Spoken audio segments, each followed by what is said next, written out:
Harry Styles, Louis Tomlinson, Liam Payne and Neil Horan are finally opening up about Zayn's abrupt exit from One Direction.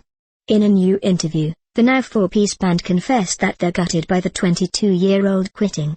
Find out what else they said.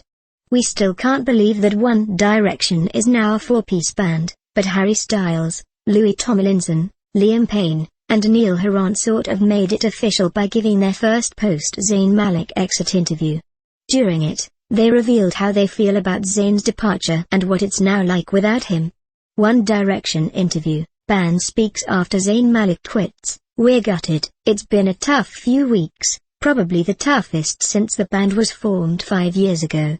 We're gutted that Zayn chose to leave, but now after a few performances as a four-piece, we're feeling confident and are determined to carry on stronger than ever," Liam told The Sunday.